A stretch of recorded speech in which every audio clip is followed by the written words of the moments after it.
மயுங்கிற பேரே அவர் வாயில இருந்து வரல. இவ என்னடானா அவர் மேல உயிரே வச்சிருக்கா. இவ அவரை பார்க்க விரும்புவான்னு ஏமா அவருக்கு தோணவே இல்ல? அவருக்கு என்ன தாண்டி தோணி இருக்கு இதெல்லாம் தோன்றதுக்கு? அவர் மேல எனக்கு இருந்த நம்பிக்கையில தான் நான் அவரை கல்யாணமே பண்ணேன். இவருதான் உன் அப்பான்னு மயு கிட்ட சொன்னேன்.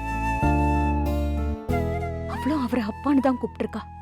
அந்த பொறுப்புக்கு அவர் தகுதியானவரான்னு கூட எனக்கு தெரியலமா. அவருக்கு இன்னமும் அவர் பசங்க தான் முக்கியமா இருக்காங்க.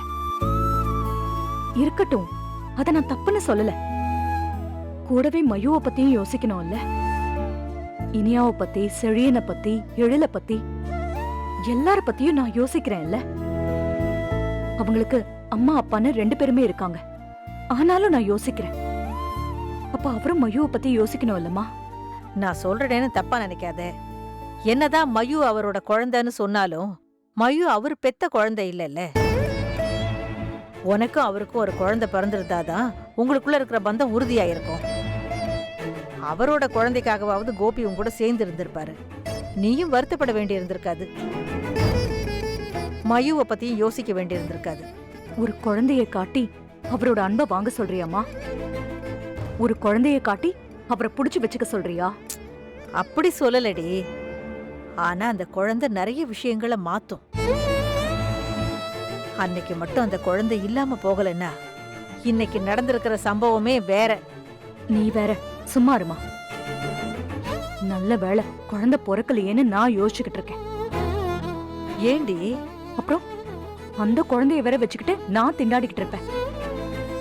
எப்பவுமே இனியா ஒரு விஷயம் பண்ணுவா. அவ அப்பாவுக்கும் அம்மாவுக்குமா ஓடிக்கிட்டே இருப்பா. அவ நினைச்சத பாக்யா பண்ணலைனா கோபி கிட்ட வருவா.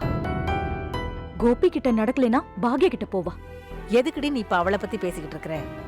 அவளுக்கு அந்த குணம் எப்படி வந்துச்சுன்னு எனக்கு இப்பதாமா புரியுது. கோபி கிட்ட இருந்து ஒட்டிக்கிட்ட குணம் தாமா அது.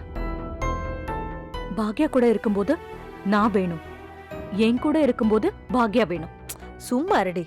எதுக்கு கண்டதை யோசிச்சுட்டு இருக்க? ஆமா, அவர் என்ன அப்படியே பாக்யா வீட்டுக்கே போயிட்டாருன்னு நீ முடிவே பண்ணிட்டியா? அப்புறம் சொன்னாரேமா, பாக்யா ரொம்ப நல்லவங்க, பாக்யா மாதிரி ஒருத்தவங்க கிடையவே கிடையாதுன்னு சொன்னாரே. சொல்றது என்ன வேணாலும் சொல்லட்டும்டி. ஆனா இந்த நிமிஷம் வரைக்கும் நீ தான் சட்டப்படி அவரோட மனைவி.